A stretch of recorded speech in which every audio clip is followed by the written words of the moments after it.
In regards to the Warner Brothers animated catalog, on this channel it's just been Animaniacs, Animaniacs, Animaniacs. It's great and all, but isn't it time we gave another Tom Ruegger-produced Warner Brothers series a shot? Hey, you guys in there! You wanna watch my show? Not you, Freakazoid. You might get your turn later.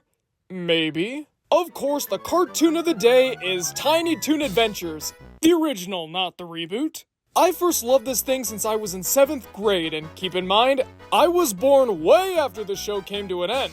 So even though I missed its heyday by quite a lot, I could still recognize that this was a great show with some amazing writing, lovable characters, fluid animation, and creative situations that, while yes, paid respects to the classic Looney Tunes of old, was still able to be its own thing and find its own path. What'd I tell ya? And maybe it's my tendency to always root for the villain in things, but right away, I found that I was drawn to the series' main antagonist above all other characters, Montana Max. I see a lot of people talk about the terrible things this guy's done, or how maybe annoying he could be with all his yelling, though to be fair, he doesn't get nearly as much hate as Elmira. But still, there's a lot more to this guy than just a loud, angry kid. That's only on the surface. So let me tell you all about Montana Max, the world's loneliest rich kid. First, let's answer the basic question of, who is Montana Max? He is the Tiny Toons counterpart to Yosemite Sam, albeit barely. All they really have in common are similar names, explosive tempers, and similar vocabularies. Other than that, they don't have all too much in common. Montana Max is the son of the richest people in Acme Acres, which means, of course, he can have whatever he wants, whenever he wants. Let me make a donation! And while yes, that sounds like it might be fun for him, this has changed his life for the worse. Whenever he's outside of his family's home or sphere of influence, he can't always get what he wants. As a result of his pampered upbringing, he doesn't know how to cope with this, so he'll either throw a tantrum, start a fight, or take matters into his own hands by playing unfair. It doesn't matter if he hurts people, makes people angry, or destroys the entire city of Acme Acres. To Montana Max, all that matters at the end of the day is that he's happy. His selfish behavior and vindictive tendencies have made him Acme Acres' enemy number 1. It seems like wherever you go, you're gonna find an enemy of Montana Max, especially 2 rabbits, Buster and Babs Bunny. No relation, of course. A girl? It seems like whatever Monty tries to do, whatever he tries to get, they're always there to ruin his fun. And little by little, the other characters follow in their footsteps. Whether it's Hampton, Plucky, or even Furball, nobody's gonna take any crap from Montana Max. And while yes, it's a good thing that they're standing up to a bully, the series has also proven that Montana Max might not be the monster that everybody seems to think that he is. In actuality, he's just an ordinary young boy. One of the most telling examples of this is the episode Rent a Friend, where Montana Max has to go through 12 Rent-a-Friends, one of which including his arch-nemesis Buster Bunny, in order to get any sort of companionship. Granted, the episode makes it clear that Monty doesn't treat them all too well. Don't call me Monty!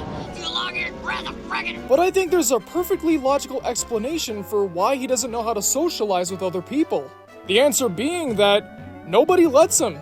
In a sense, Monty's been rejected his entire life, all the way back to his initial conception, not that kind of conception, internet, just making that clear, where the animator who designed him promised him his own show, but in actuality locked him away because of his evil tendencies. This is garbage!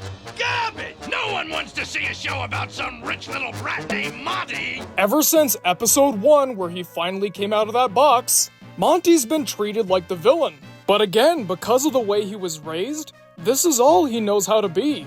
That kid's attitude has to come from somewhere. And of course, as most people should do, whenever a kid misbehaves, the finger of blame must be pointed squarely at the parents. Since they're the richest people in town, obviously they think they're better than everybody else. And they've taught their rambunctious, anger-challenged son to think the same way.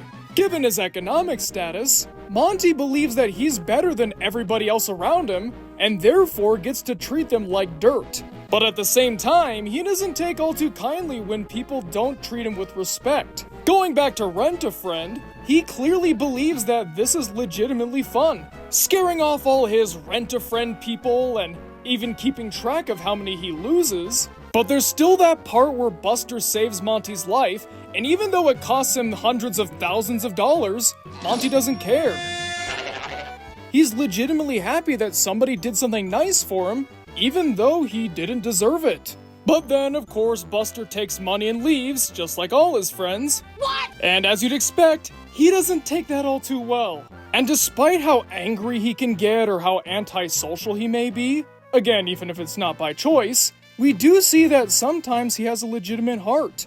In the episode Promise Her Anything, Montana Max promises local nuisance Elmira Duff that he'll go to the prom with her, but only as a way for her to leave him alone. He doesn't actually intend on keeping this promise, and it breaks Elmira's heart. He's dragged back to the prom and causes all kinds of havoc, but it all catches up to him when he sees just how distraught Elmira is. Despite her being annoying and invasive, she's the one person who cares about him in the entire town. Outside of his rich and enabling parents, of course, who don't seem to spend all that much time with him. Let's face it, we don't see them all too much throughout the series, and when they do, they have a pretty distant relationship with their son, so Elmira's all he's got.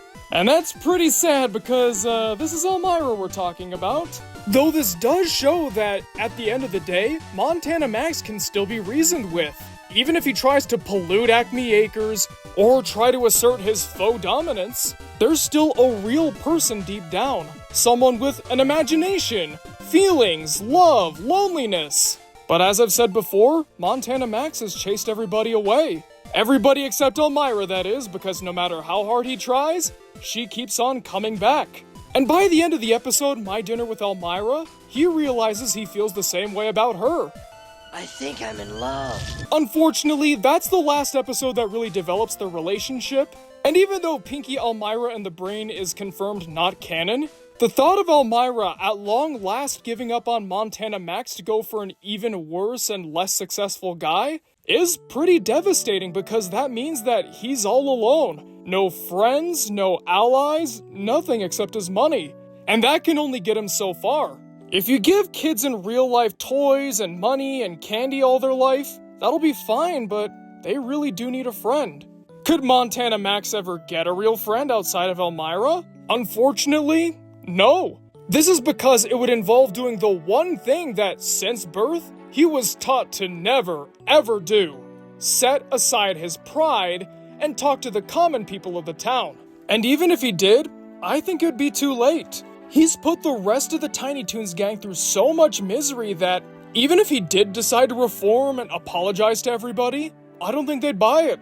Either that or they'd decide to have a lot of vindictive fun at his expense. Let's face it, kids in the real world don't forgive all that easily. So who's to say that the wacky, silly Tiny Toons gang wouldn't be even worse? Montana Max may do monstrous things, but at the end of the day, he himself is not a monster. He wants love, he wants friendship, but his horrible upbringing has caused him to be this constantly repellent, negative force that never allows him to get the one thing he truly wants: companionship. And you know what makes this even worse? At some point in his life, Montana Max's very worst enemy, Buster Bunny, was actually his best friend. They grew up impoverished together and were inseparable, as close as a dynamic duo could get. But then when the Max family won the lottery, Montana Max began to change. The love of money is the root of all evil, and for Montana Max, those roots run deep. So maybe the only way for him to get a better life is to set aside his wealth and his possessions and status, and join his friend to see if maybe he'll end up forgiving him one of these days. But at this point, it might be too late. This has gone on for so long, and it has changed Montana Max so much in the eyes of the public, and this is all he's ever gonna be remembered as: an angry, loudmouth bully. This is also applicable to real-life situations as well. Sometimes people will call you on your bad behavior or let you know that something in your life is changing you for the worse. Instead of digging in your heels or doubling down, maybe it's time to sit back and really think about the possibility that they just might be right. Because if you lose the essence of who you are, what do you have? Just a bunch of money, or a job title, or a new quote-unquote cool friend group? Well, let me tell you, none of that stuff's gonna last, and they certainly won't make you happy at the end of the day. Why else do you think that Montana Max is always so angry? Nothing in his life is truly fulfilling, enriching, or positive in the slightest. It's all fleeting and materialistic crap that doesn't make a real impact on his life. At least in the places that really matter. It also works the other way too. In order for somebody to change, you can't always snap back with a sarcastic quip, or fight them every step of the way. If you really want to see a change in somebody, and it's clear that they're not going to make the first step, it's okay to do it yourself. Take a look at Buster. If he decided to make the first move and try to reason with Monty, he might end up getting his old best friend back. But no, that never really seemed to happen. At the time of recording this video, I haven't seen Tiny Toons Looniversity, and by the time of this channel's closure, I still won't have seen it. But who knows? Maybe that could usher in a new age for Montana Max. One that's full of growth, happiness, and fulfillment. Just what he always wanted, even if he doesn't like to admit it, or, hey, even fully realize it himself. Well, folks, thanks for watching the video. What'd you guys think? What's your favorite aspect of Montana Max, and do you know any Montana Max-ish people in your life? I know I certainly have met quite a few. Comment below and let me know, because I'm always excited to hear what you guys have to say. And now it's time to thank our wonderful Patreon people, starting with our Masters of Fate. Chan 11, Drew the Stew, Kev Messick, Platinum Bass, Quiet Chap, Ryan Williams, Timey, and Woody Woo. And now, our executive producers, Aaron Vasquez, Albert Robinson, Blackjack, H.R. Huffman, Indiscreet One, Orsinus, Ravioli Supremo, Unkale, and who else but Zane. If you too would like your name read at the end of every Media Mementos video, then why not consider donating to the Patreon? There's a fancy little link in the description below for you to check out. And if you want to get more involved in the Media Mementos fan community, down there we've also got a link to the Media Mementos Discord server, so stop on by and say hello. Alright folks, thanks for watching the video, and I'll see you guys next time. Hey, what does this red button do?